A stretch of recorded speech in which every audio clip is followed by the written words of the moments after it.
सीमा प्रश्नावरून ठराव मांडत राज्य सरकार आज कर्नाटकला देणार प्रत्युत्तर। बेळगाव निपाणीबाबत सरकार तसूभरही मागे हटणार नसल्याची भूमिका।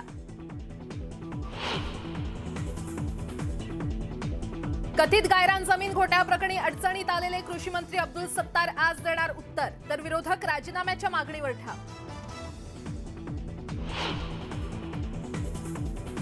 भाजपचे आमदार राष्ट्रीय स्वयंसेवक संघाच्या रेशीमबाग इथल्या स्मृती मंदिराला देणार भेट। संघाचे वरिष्ठ पदाधिकारी भाजप आमदारांना करणार मार्गदर्शन।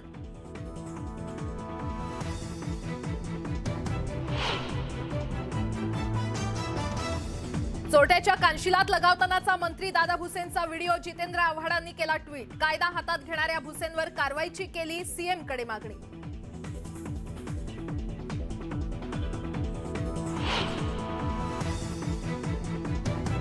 हिंदूंनी घरात शस्त्र ठेवावीत, नाहीतर सूर्यात धारदार ठेवा।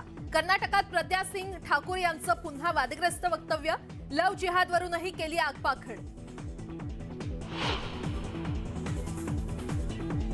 जहाल माओवादी वट्टे उर्फ प्रदीपला गडचिरोली पोलिसांनी केली अटक। अनेक हिंसक कारवायांमध्ये होता सक्रिय। 3 पोलिसांसह 8 जणांच्या हत्येत होता मुख्य आरोपी।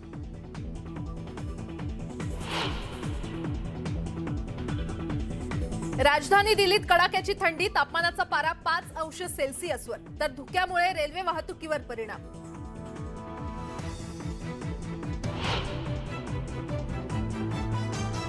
आणि अभिनेता सलमान खानचा आज 57वा वाढदिवस। पनवेल इथल्या फार्म हाऊसवर आयोजित पार्टीसाठी बॉलिवूडमधल्या कलाकारांची रीघ।